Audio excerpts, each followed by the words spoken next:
ಮಳವಳ್ಳಿ ತಾಲ್ಲೂಕಿನ ಟಿ. ಕಾಗೇಪುರ ಗ್ರಾಮದ ಗೋಕುಲ ವಿದ್ಯಾಸಂಸ್ಥೆಗೆ ಕರ್ನಾಟಕ ರಾಜ್ಯ ಮಕ್ಕಳ ಹಕ್ಕುಗಳ ಆಯೋಗದ ರಾಜ್ಯಾಧ್ಯಕ್ಷ ನಾಗಣ್ಣಗೌಡ ಹಾಗೂ ತಂಡ ಭೇಟಿ ನೀಡಿ ಎಲ್ಲೆಡೆ ಪರಿಶೀಲನೆ ನಡೆಸಿದರು.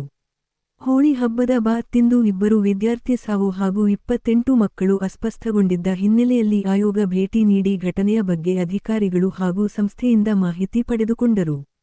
ಈ ವೇಳೆ ಕರ್ನಾಟಕ ರಾಜ್ಯ ಮಕ್ಕಳ ಹಕ್ಕುಗಳ ಆಯೋಗ ರಾಜ್ಯಾಧ್ಯಕ್ಷ ನಾಗಣ್ಣಗೌಡ ಮಾತನಾಡಿ, ನಾವು ಈ ಸಂಸ್ಥೆಯ ನಿಯಮಗಳನ್ನು ಪರಿಶೀಲನೆ ನಡೆಸಲಾಗುವುದು. ನಮ್ಮ ಆಯೋಗದಿಂದ ಸಮೋಟೋ ಕೇಸ್ ಹಾಕಲಾಗುತ್ತದೆ. ಎಲ್ಲಿ ಓಹಿಲೇಷನ್ ಯಾಗಿದೆ ಎಂದು ತಿಳಿದುಕೊಂಡು ಬಳಿಕ ಶಿಸ್ತಿನ ಕ್ರಮದ ಬಗ್ಗೆ ವರದಿಯನ್ನು ಸರ್ಕಾರಕ್ಕೆ ಸಲ್ಲಿಸುತ್ತೇವೆ ಎಂದರು.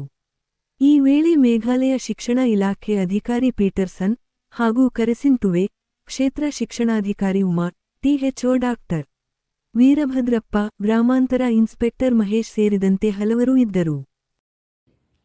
ಸೊ ಅದರಿಂದ ಇನ್ನೂ ನಾವು ನೋಡಿಲ್ಲ, ಪರ್ಮಿಷನ್ ಏನೇನಿದೆ ಅದೆಲ್ಲ ಕೂಡ ನೋಡಿಲ್ಲ. ಜಿಲ್ಲಾಡಳಿತಕ್ಕೂ ಕೂಡ ಹೇಳಿದ್ದೀವಿ. ಪ್ರೊಸೀಜರ್ ಎಲ್ಲೆಲ್ಲಿ ವೈಲೇಷನ್ ಆಗಿದೆ ಅದನ್ನು ಅವರು ನಿಯಮಾನುಸಾರ ಕ್ರಮಕ್ಕೆ ರೆಕಮೆಂಡ್ ಮಾಡಬೇಕು. ನಾವು ಕೂಡ ಸೋಮೋಟೋ ಕೇಸ್ ಹಾಕ್ಲಿಕ್ಕೆ ಹೇಳಿದ್ದೀವಿ. ಸೋಮೋಟೋ ಕೇಸ್ನ ಹಾಕಿ ಯಾವ ಹಂತದಲ್ಲಿ ಯಾರ್ಯಾರ ಜವಾಬ್ದಾರಿಯಲ್ಲಿ ಇದಾಗಿದೆ, ಮಿಸ್ ಆಗಿದೆ, ಪ್ರೊಸೀಜರ್ ಎಲ್ಲಿ ವೈಲೇಟ್ ಆಗಿದೆ, ಯಾರು ಕರ್ತವ್ಯ ಮಾಡಿಲ್ಲ, ಏನು ಓವರ್ಲ್ಯಾಪ್ ಎಲ್ಲ ಆಗಿದೆ, ಅದನ್ನು ಗಮನಿಸಿ ಡೆಫಿನೆಟಾಗಿ ನಾವು ಅದ್ರ ಮೇಲೆ ಖಂಡಿತ ಅದನ್ನು ನಾವು ಶಿಫಾರಸು ಕೊಡ್ತೀವಿ. ಅದ್ರ ಮೇಲೆ ಕ್ರಮ ಆಗೇ ಆಗಿದೆ.